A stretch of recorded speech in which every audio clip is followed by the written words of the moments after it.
नमस्कार, मैं हूं आरजू साई। आप देख रहे हैं न्यूज 18 राजस्थान। बड़ी खबर से शुरुआत करेंगे। बालाकोट एयर स्ट्राइक के अगले दिन पाकिस्तान के F-16 लड़ाकू विमान को मार गिराने वाले अभिनंदन वर्तमान को आज वीर चक्र से सम्मानित किया गया। राष्ट्रपति रामनाथ कोविंद ने उन्हें इस सम्मान से नवाजा। बालाकोट एयर स्ट्राइक के समय अभिनंदन वायुसेना में विंग कमांडर थे और उन्होंने पाकिस्तान के F-16 को मार गिराया था।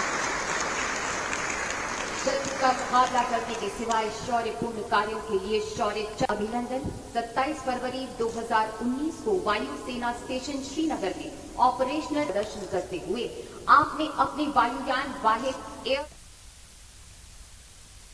चलिए अब देख लेते हैं खबरें रफ्तार से। सीएम के सलाहकार नियुक्त होने के बाद अब करीब 15 विधायकों को संसदीय सचिव बनाया जा सकता है। सीएम आज संसदीय सचिव नियुक्त कर सकते हैं।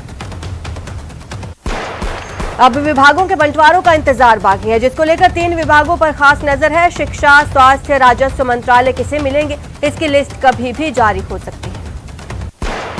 गहलोत के नए मंत्रियों ने शपथ ले ली है। राज्यपाल ने 11 कैबिनेट 4 राज्य मंत्रियों को शपथ दिलाई। मंत्रिपरिषद में मंत्रियों की संख्या अब 30 हो गई है। 6 विधायकों को मुख्यमंत्री अशोक गहलोत का सलाहकार नियुक्त किया गया, जिसमें संयम लोढ़ा, डॉक्टर जितेंद्र सिंह, रामकेश मीणा, दानिश अब्रार, बाबूलाल नागर, राजकुमार शर्मा सलाहकार बने।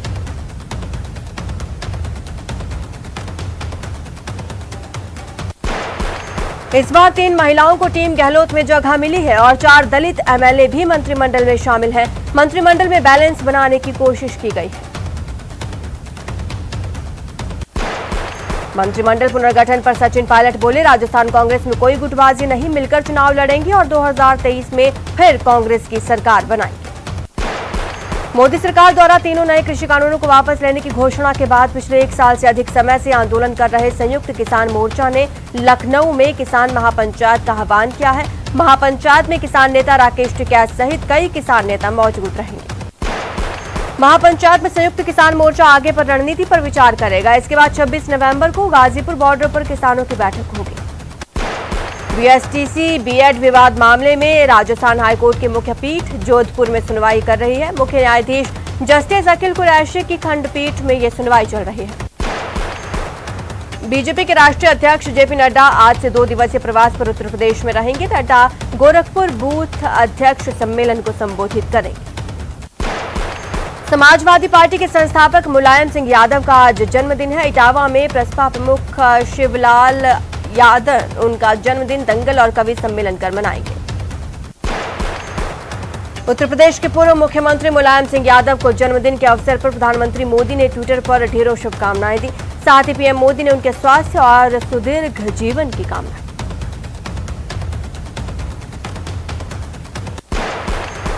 पंजाब के पठानकोट में आर्मी कैंप के गेट पर ग्रेनेड से हमला किया गया। कैंप के त्रिवेणी द्वार गेट पर बाइक सवारों ने ग्रेनेड फेंका। घटना के बाद पठानकोट के सभी इलाकों में अलर्ट जारी।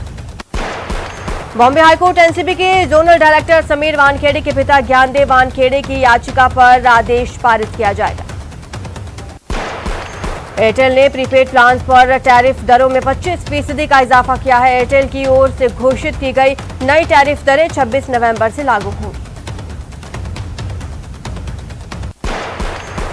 27 फरवरी 2019 को पाकिस्तान की वायुसेना के F-16 लड़ाकू विमान को हवाई युद्ध में मार गिराने के लिए भारतीय वायुसेना के विंग कमांडर अभिनंदन वर्धमान को राष्ट्रपति रामनाथ कोविंद ने अलंकरण समारोह में वीर चक्र से सम्मानित किया। दिल्ली की हवा बेहद खराब की श्रेणी में है। ऐसे में केजरीवाल सरकार के मंत्री गोपाल राय प्रदूषण से निपटने के लिए उठाए गए उपायों की समीक्षा बैठक करेंगे।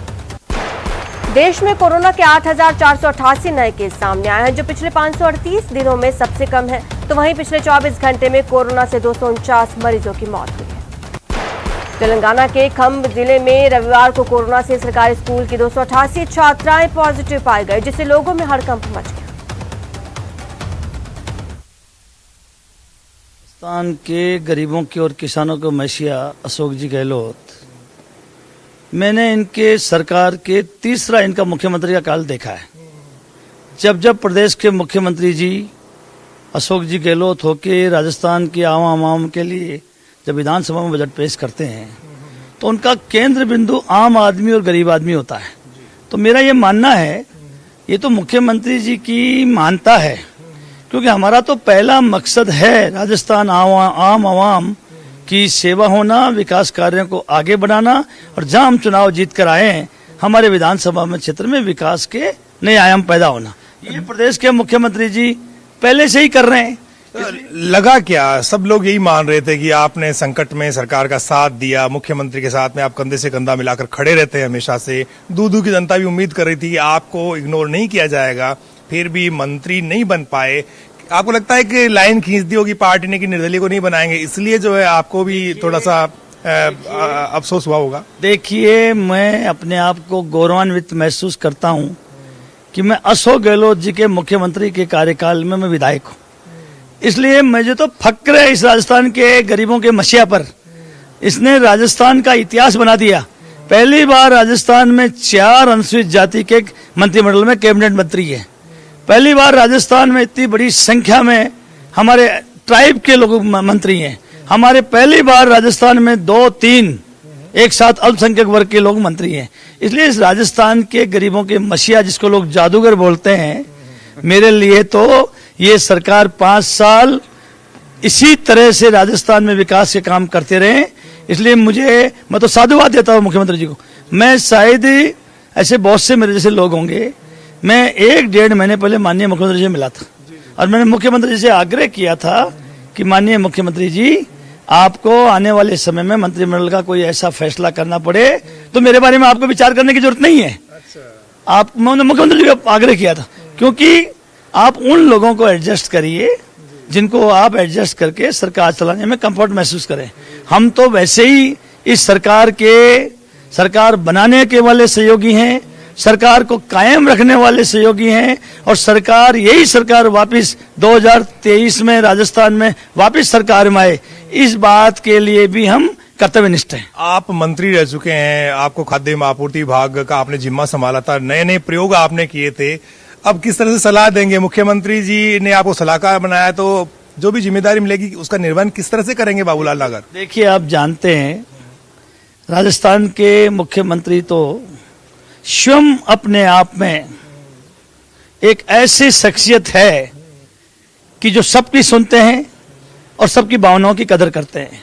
मैं समझता हूं हमारी प्राथमिकता होनी चाहिए हम जैसे लोगों की, जो प्रदेश के मुख्यमंत्री राजस्थान के आम आयाम के लिए जो फैसले करते हैं और जिनको केंद्र बिंदु बनाकर जो निर्णय करते हैं, उन लोगों तक वो लाभ पहुंचे, इसमें हमें कर्तव्यों का निर्वहन करने की आवश्यकता है। अगर ये पहुंच गए मुख्यमंत्री जी के मंशा के अनुसार, तो राजस्थान के ये मुख्यमंत्री जी ऐतिहासिक पुरुष बन जाएंगे हिंदुस्तान के, क्योंकि इनका सोच ही आम आदमी और गरीब आदमी है। जानने वाले बाबूलाल नागर के बारे में कहते हैं दबंग नेता है और जो सोचते हैं वो कर बैठते हैं। सलाहकार भी बनाए गए हैं तो भी वो उनकी उतनी चलेगी जितनी की कैबिनेट मंत्री की चलती है, तो कैसे अब आप नई पारी खेलेंगे? देखिए, जब प्रदेश के में फैसला हो रहा था कि राजस्थान में किसको मुख्यमंत्री बनाया जाए, तो शायद मेरे जैसे हम 13 निर्दलीय लोग थे, उनमें से उस समय 11 लोग एक ही बात कह रहे थे कि हमारी कोई शर्त नहीं है, बस एक ही शर्त है कि राजस्थान का मुख्यमंत्री अशोक गहलोत को बनाया जाए। इसलिए मैं आपसे कहना चाह रहा हूं, हमारे लिए तो हम जो विधायक के रूप में भी आज तक उन्होंने मुख्यमंत्री ने सलाहकार बनाया है, हम तो जो विधायक बन के भी अशोक गहलोत के राज में अपने आप को मुख्यमंत्री समझते हैं। मुख्यमंत्री समझ के ही इतना कॉन्फिडेंस होता है हम लोगों के बीच में कि हम आम गरीब का कोई भी बात लेकर जाएंगे।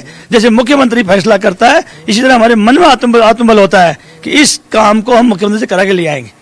आखिरी सवाल, संभावनाएं हमेशा जिंदा रहती राजनीति में, अगला को रिशफल होगा, उसमें बाबूलाल नागर को मंत्री बनाए जाने की उम्मीद है? देखिए, मैं फिर आपसे कहना चाह रहा हूं, हम तो अपने आप को, मेरे जैसे कई दर्जन लोग ऐसे हैं जो अपने आप को मुख्यमंत्री समझते हैं। अशोक गहलोत मुख्यमंत्री है तो हम तो अपने आप में स्वयं ही मुख्यमंत्री हैं। बहुत बहुत शुक्रिया। ये थे बाबूलाल नागर, जो कि मुख्यमंत्री के सलाहकार बनाए जाने से बेहद खुश हैं और कह रहे हैं कि जो भी जिम्मेदारी उन्हें दी जाएगी ईमानदारी से उसका पालन करेंगे और उनके चेहरे पर कोई शिकन नहीं है, नई मंत्री नहीं बन पाने का कोई मलाल इनके ऊपर नजर आ रहा है। कैमरा पर्सन मान सिंह के साथ बाबूलाल।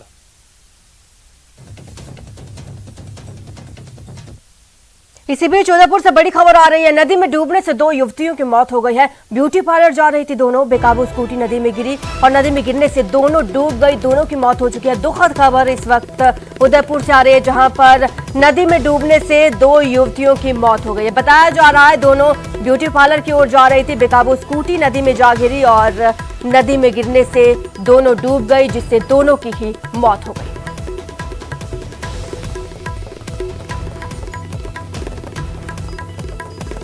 चलिए खबरों का रुख करते हैं। झुंझुनू में एक शादी समारोह में आपसी विवाद होने पर एक युवक को चाकू से वार कर घायल कर दिया। घायल को अस्पताल में भर्ती करवाया गया।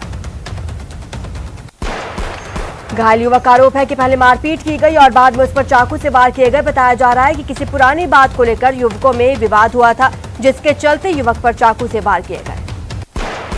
कोटा में पुलिस ने बड़ी कार्रवाई की। 5000 के इनामी बदमाश को गिरफ्तार किया। आरोपी चोरी के मामले में पिछले 9 सालों से फरार चल रहा था। कोटपुतली के शाहपुरा कस्बे के गुलाबी मार्केट में चोरों ने एक रेडीमेड कपड़ों की दुकान को अपना निशाना बनाया। चोर यहां से दुकान का शटर तोड़कर नकदी समेत 3 लाख रुपए के कपड़े चुरा कर ले गए। कोटा में चाइल्ड लाइन और पुलिस की टीम ने संयुक्त कार्रवाई की। 4 लड़कियों को भिक्षावृत्ति से मुक्त करवाया। इस दौरान पुलिस को देखकर बच्चों के परिजन मौके से फरार हो गए। कोटा के अनंतपुरा थाना क्षेत्र में भामाशाह मंडी में दर्दनाक हादसे में मुनीम की मौत हो गई, जिसके बाद गुस्साए स्थानीय लोगों ने शव उठाने से इनकार करते हुए जमकर हंगामा किया।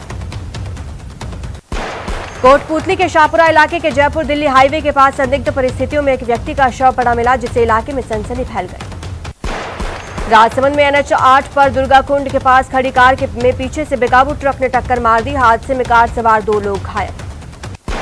अजमेर के टाटा पावर के वर्कशॉप पर अचानक भीषण आग लग गई, जिससे इलाके में हड़कंप मच गया। आग के चलते लाखों के सामान का नुकसान। झुंझुनू के सीतसर गांव में खेत में आग लग गई। आग से खेत में बनाया गया कच्चा मकान और छप्पर जलकर राख, साथ ही पशुओं के लिए रखा चारा भी जला। सीकर के फतेहपुर कस्बे में ट्रक और कार में भिड़ंत हो गई। हादसे में 4 लोग घायल हो गए, जिनमें से 2 की हालत गंभीर। कार में सवार लोग शादी समारोह से लौट रहे थे। बाड़मेर में नवंबर महीने की जल जीवन मिशन की समीक्षा बैठक का आयोजन किया गया। बैठक में जिला कलेक्टर लोकबंधु यादव ने जल जीवन मिशन के कार्यों को लेकर हो रहे कार्यों में तेजी लाने के निर्देश दिए। भरतपुर में यातायात को लेकर पुलिस ने अनोखी पहल की। पुलिस ने बिना हेलमेट चलाने वाले दोपहिया वाहन चालकों को गुलाब का फूल भेंट कर हेलमेट लगाने के लिए सचेत किया। पूर्व मुख्यमंत्री वसुंधरा राजे की 24 नवंबर को राजसमंद के देलवाड़ा क्षेत्र की यात्रा को लेकर बीजेपी कार्यकर्ताओं द्वारा स्वागत कार्यक्रम को अंतिम रूप दिया जा रहा। झुंझुनू जिले के विधायक ब्रिजेंद्र ओला और राजेंद्र गुढ़ा के मंत्री बनने पर खुशियां मनाई गई। दोनों नेताओं के समर्थकों ने जमकर एक दूसरे को मिठाई खिलाई। कोटा शहर में बिजली लाइनों के मेंटेनेंस का काम के चलते करीब 20 इलाकों में 3 से 5 घंटे बिजली सप्लाई बंद रहेगी। कोटपुतली में उड़ती धूल से परेशान ग्रामीणों ने बस स्टैंड पर जाम लगा दिया। मामला नारहेड़ा कस्बे का है। लोगों का आरोप है कि जिम्मेदार शिकायतों पर ध्यान नहीं दे रहे, जिससे लोग परेशान हो रहे हैं। राज्यसभा सांसद डॉक्टर किरोड़ी लाल मीणा करौली के टोड़ा भीम क्षेत्र में आयोजित एक शादी समारोह में संगीत की धुन पर नाचते थिरकते नजर आए। भरतपुर में नगर निगम की बड़ी लापरवाही सामने आ रही है। नगर निगम द्वारा स्वच्छता अभियान की पूरी तरह धज्जियां उड़ाई जा रही हैं। शहर में कचरे के ढेर जगह जगह लगे हुए हैं। कोटा की सुकेत थाना पुलिस ने अवैध मादक पदार्थ के खिलाफ बड़ी कार्रवाई की। एक आरोपी को गिरफ्तार कर 1 किलो 500 ग्राम अवैध गांजा और एक मोटरसाइकिल जब्त किया। कोटा से कैथून थाना पुलिस ने अवैध मादक पदार्थ के खिलाफ बड़ी कार्रवाई की। 52 किलो 510 किलोग्राम डोडा चूरा और एक गाड़ी जब्त की। राजसमंद के नाथद्वारा थाना क्षेत्र के उथनोल गांव में एक व्यक्ति की तालाब में तैरता हुआ शव मिलने से सनसनी। डूंगरपुर के रतनपुर पुलिस चौकी ने अवैध शराब तस्करी के खिलाफ कार्रवाई की। एक कंटेनर जब्त किया। चालक सहित 2 तस्करों को गिरफ्तार किया। झुंझुनू में पुलिस ने बीएड के 4 छात्रों को पैसे के लिए नाबालिग बच्ची का अश्लील वीडियो बनाकर सोशल मीडिया पर डालने के आरोप में गिरफ्तार किया। भरतपुर में एक ज्वेलर को धमकी देकर पैसे मांगने के मामले में पुलिस ने आरोपी को गिरफ्तार किया। बदमाश ने ज्वेलर को जान से मारने की धमकी देकर 5 लाख रुपए मांगे। करौली सदर थाना पुलिस ने यातायात नियमों की पालना नहीं करने वाले वाहन चालकों के खिलाफ कार्रवाई करते हुए करीब 11 वाहन चालकों के खिलाफ जुर्माना वसूला। कोटा के प्रेमनगर इलाके में रेलवे पटरियों पर लापता युवकों का शव मिलने से हड़कंप। पुलिस ने शव का पोस्टमार्टम करवाकर परिजनों को सौंपा। भरतपुर में पुलिस ने नाकाबंदी करके 2 गोवंश जीवित और 1 गोवंश मृत अवस्था में पकड़ा। गौ तस्कर गिरफ्तार। कोटपूतली के मोहनपुरा गांव में चोरों ने रविवार को सरकारी स्कूल के प्रिंसिपल रूम को निशाना बनाकर एलईडी और कैमरे की डीवीआर चुरा ले गए। पुलिस चोरों की तलाश में जुटी। डूंगरपुर की सागवाड़ा थाना पुलिस ने अमेजॉन कंपनी के कस्टमर अधिकारी बनकर अमेरिकी लोगों से ऑनलाइन ठगी करने के मामले में 3 लड़कियों सहित 8 ठगों को गिरफ्तार किया। सुजानगढ़ में चोरों ने दिन दहाड़े एक घर को निशाना बनाया, लाखों के सोने के जेवरात के साथ नकदी पर हाथ साफ कर दिया। अलवर में सड़क पर झाड़ियों में फेंके गए नवजात को कुत्तों ने नोच डाला। ग्रामीणों की सूचना पर एएनएम ने मौके पर पहुंचकर नवजात को अस्पताल लेकर आए। नागौर में कार पार्क करने को लेकर 2 पक्षों में विवाद इतना बढ़ गया कि गोली संघर्ष हो गया। आधा दर्जन से अधिक लोग घायल हो गए। घायलों का अस्पताल में इलाज जारी। भारत के अपने शॉर्ट वीडियो शेयरिंग ऐप चिंगारी ने क्रिप्टो सोशल टोकन गारी के साथ क्रिप्टो करेंसी बाजार में धमाकेदार कदम रखा है। सुपरस्टार सलमान खान गारी के ब्रांड एम्बेसडर है। चिंगारी ऐप भारत